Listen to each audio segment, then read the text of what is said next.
Breastfeeding is an important part of the bonding process between a mother and her child. It provides the baby with essential nutrients and antibodies that help build a strong immune system. However, mothers who have undergone a C-section may experience some challenges when it comes to breastfeeding. It's the Mom Hack YouTube channel. Subscribe and let's get started. Babies born via C-section are at a higher risk of developing infections due to the absence of contact with the mother's vaginal microbiome.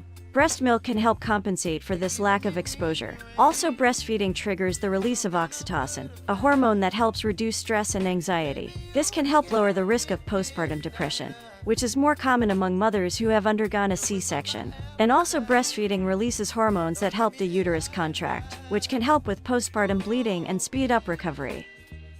Tips for breastfeeding after C-section. Start early. Begin breastfeeding as soon as possible after the C-section. This can help establish milk supply. After a C-section, milk may come in a little later than after a natural birth. For example, from the 4th to the 7th day. There is nothing terrible here. Continue to feed the baby with colostrum until the milk comes.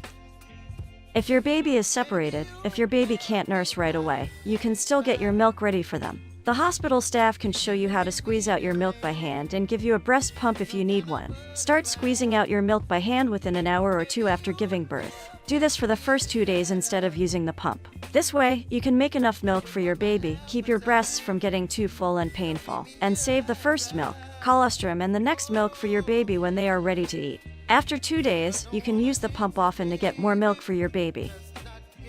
Comfortable breastfeeding positions. Many mothers find breastfeeding while lying on their side the most comfortable during the first day or so. You and baby lie on your sides facing each other. Use pillows under your head, behind your back, and behind or between your knees to help get comfortable.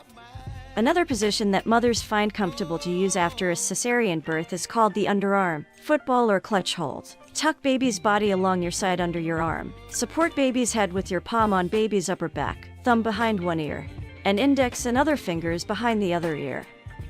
Put a pillow under your back and lean on it. In this way, the baby will not touch your seam.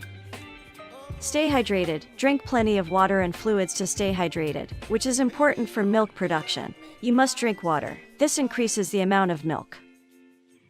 Take pain medication. If you are in pain, take pain medication as prescribed by your doctor. This can help make breastfeeding more comfortable. Medications used for pain relief after cesarean birth are usually compatible with breastfeeding. If there is any question about a particular medication, a doctor can almost always prescribe a substitute that has been found safe to use while breastfeeding. Breastfeeding after a C-section is important for both the mother and baby. It provides numerous benefits, including boosting the baby's immune system, reducing the risk of postpartum depression, promoting bonding, and helping with recovery. With the right support and strategies, mothers can successfully breastfeed after a C-section and enjoy all of the benefits that come with this important bonding experience.